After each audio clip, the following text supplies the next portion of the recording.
होगा अगर मैं आपसे कहूं कि टैलेंट आपको बर्बाद कर सकता है? क्या होगा अगर इंटेलिजेंट, ईमानदार और मेहनती होना कभी-कभी फेल होने का सबसे तेज तरीका हो? आज की कहानी विलेन के बारे में नहीं है। यह उन अच्छे लोगों के बारे में है जो पावर को नहीं समझ पाए। यह द 48 लॉज ऑफ पावर का लॉ एक है। कभी भी मास्टर से आगे निकलने की कोशिश न करें। और इस लॉ ने आलस से ज्यादा करियर बर्बाद किए हैं। बुक लर्निंग लैब में आपका स्वागत है। कहानी, एक टैलेंटेड आदमी का उदय और पतन। भाग 1, शुरुआत। आरव का जन्म एक मिडिल क्लास परिवार में हुआ था। कोई कनेक्शन नहीं, कोई पावर नहीं, सिर्फ इंटेलिजेंस। वह एक आसान नियम पर विश्वास करता था। अगर मैं कड़ी मेहनत करूं और ईमानदार रहूं तो सफलता जरूर मिलेगी। जब आरव ने एक प्रतिष्ठित ऑर्गेनाइजेशन ज्वाइन किया, तो उसके मैनेजर मिस्टर मल्होत्रा पहले से ही पावरफुल थे। जूनियर्स उनसे डरते थे, सीनियर्स उनकी इज्जत करते थे। लेकिन अंदर ही अंदर मिस्टर मल्होत्रा इनसिक्योर थे। भाग 2, पहली गलती। अपनी पहली मीटिंग में आरव ने आत्मविश्वास से बात की। उसने डेटा ठीक किया। उसने बेहतर स्ट्रैटेजी बताई। लोगों ने सिर हिलाया। कुछ ने तो ताली भी बजाई। मिस्टर मल्होत्रा मुस्कुराए लेकिन उनकी आंखें बदल गईं। उस दिन आरव को गर्व महसूस हुआ। उसे लगा कि उसने अपने बॉस को इम्प्रेस कर दिया है। असल में उसने उन्हें धमकी दी थी। भाग 3, चुपचाप बदलाव। शुरू में कुछ नहीं हुआ। फिर धीरे धीरे आरव को जरूरी मीटिंग्स में नहीं बुलाया गया। उसके सुझावों को नजरअंदाज किया गया। उसका काम दूसरों को दे दिया गया। इसलिए नहीं कि वह खराब था, बल्कि इसलिए कि वह बहुत अच्छा था। पावर को कंपटीशन पसंद नहीं है। भाग 4, सार्वजनिक अपमान। एक दिन सीनियर लीडरशिप के सामने आरव ने एक प्रोजेक्ट को इतनी अच्छी तरह समझाया कि क्लाइंट ने सीधे उसकी तारीफ की। सब मुस्कुराए, मिस्टर मल्होत्रा को छोड़कर। उसी पल आरव की किस्मत तय हो गई। कुछ ही महीनों में उसका रोल कम कर दिया गया।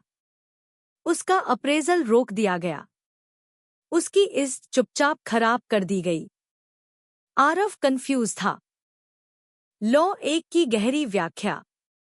मास्टर से आगे न निकलने का क्या मतलब है? इसका मतलब यह नहीं है कमजोर बनो, नकली बनो, अपनी प्रतिभा को खत्म कर दो। अपने से ऊपर वाले व्यक्ति को कभी भी हीन महसूस न कराएं। शक्ति भावनात्मक होती है, तार्किक नहीं। जब किसी के पास आप पर अधिकार होता है तो वे चाहते हैं सम्मान, नियंत्रण, श्रेष्ठता। जब आप उनसे आगे निकल जाते हैं तो आप जगाते हैं डर, ईर्ष्या, असुरक्षा। और शक्ति वाले असुरक्षित लोग खतरनाक होते हैं। इस कानून के पीछे का मनोविज्ञान। एक मास्टर को एक चीज का डर होता है, अपनी प्रासंगिकता खोना। जब आप बहुत ज्यादा चमकते हैं, उन्हें लगता है कि उनकी जगह कोई और ले सकता है। उन्हें लगता है कि वे बेनकाब हो गए हैं।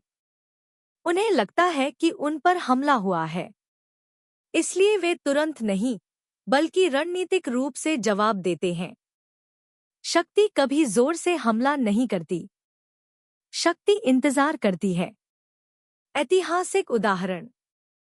पुनर्जागरण इटली में एक प्रतिभाशाली कलाकार को एक प्रसिद्ध मास्टर के अधीन काम करने के लिए आमंत्रित किया गया था। छात्र का काम मास्टर के काम से ज्यादा सराहा जाने लगा। नतीजा, मास्टर ने उसके कमीशन रोक दिए, उसकी प्रतिष्ठा नष्ट कर दी, इतिहास से उसका नाम मिटा दिया। रणनीति के बिना प्रतिभा आत्महत्या है। आधुनिक जीवन में उपयोग। ऑफिस में अपने बॉस को सबके सामने ठीक न करें। अपने विचारों को उनके विजन जैसा बनाएं। काम करने से पहले तारीफ करें। कॉलेज में कभी भी किसी टीचर को शर्मिंदा न करें। सवाल सम्मान से पूछें, आक्रामक तरीके से नहीं। बिजनेस में निवेशकों को ज्यादा स्मार्ट महसूस कराएं। सीनियर को शक्तिशाली महसूस कराएं। याद रखें, सत्ता के खेल में सच्चाई से ज्यादा अहमियत अहंकार की होती है। इसके बजाय क्या करें? स्मार्ट रणनीति। अपने मास्टर को बुद्धिमान दिखाएं।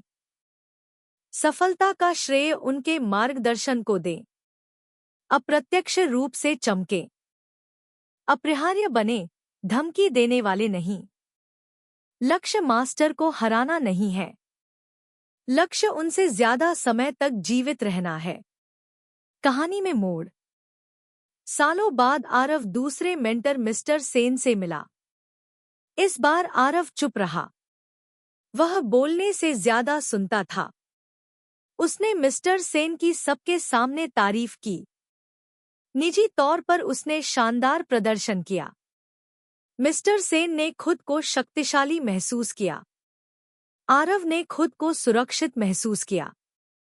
आखिरकार जब मिस्टर सेन रिटायर हुए, आरव बिना किसी दुश्मन के स्वाभाविक रूप से आगे बढ़ा। इस तरह शक्ति काम करती है। इस कानून के बारे में आम गलतफहमियां।